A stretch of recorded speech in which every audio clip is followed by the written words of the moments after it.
things have gone way south in South Beach. This year's spring breakers are out with a post-COVID vengeance, and they have turned the city of Miami Beach into a nightmare with shootings, street brawls, crowd stampedes and public indecency, officials and locals say. Following a pair of shootings that hospitalized 5 over the weekend, Miami Beach's Democratic Mayor Dan Gelber imposed both a state of emergency and curfew for the South Beach area from 12:01 a.m. this Thursday to 6 a.m. Monday.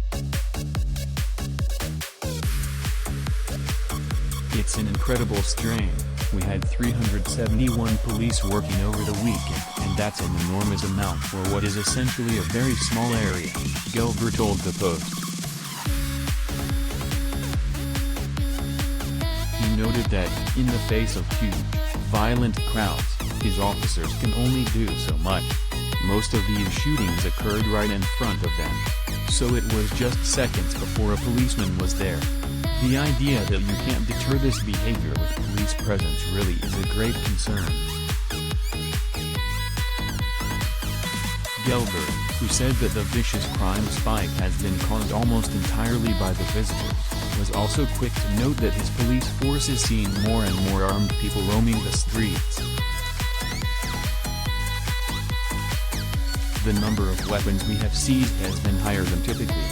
We've seized about 100 weapons in the last month, and some of them were pretty serious automatic weapons, and obviously many more people have guns than the ones we seized. Most of the people with guns aren't coming in on planes, they are probably regional or came via car, the mayor added. The curfew, it manages risk because we just can't eliminate it. As awful as this year has been, the mayor admitted that this is an ongoing problem. Last year was pretty bad. We've had moments like this before which are challenging for both our residents and our visitors. Having 5 people shot in 2 nights, it's hard to compete with that. Since those eye-opening shootings, local businessmen like Just O'Neill Schlager have seen the exasperated officers out in 3 loads. Imagine walking down Ocean Drive and seeing 16 cop cars, 4-wheelers and undercover cops walking around, Neil Schlager, who operates the restaurant Big Pink, told the Post. He added that, beyond the armed crime, people are fighting over stupid stuff as far as the eye can see. Shakir Henry, 23, a host at the nearby Yard House chain bar and eatery, described witnessing similar chaos. It's like a rave that never stops from morning to night, she said, recalling seeing a fight break out in broad daylight outside of Big Pink recently. They were beating each other up. I saw 2 guys walking up to each other, their group of friends was holding them back. They just started fighting, Henry said.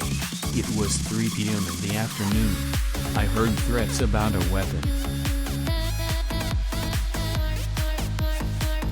One club promoter from North Miami Beach caught a vicious, multi-person brawl, one of 3 recent fights he's seen this spring break, on video last Thursday. Someone was playing music and one of the guys, he was a little drunk, probably too drunk, he was overexcited, party promoter Kevin Justinian, 26, told the Post.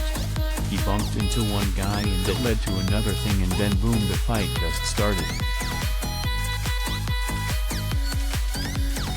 Another messy brawl in the area involved a woman who lost her top while being pummeled with punches as multiple other women threw haymakers at one another. It was posted to Twitter.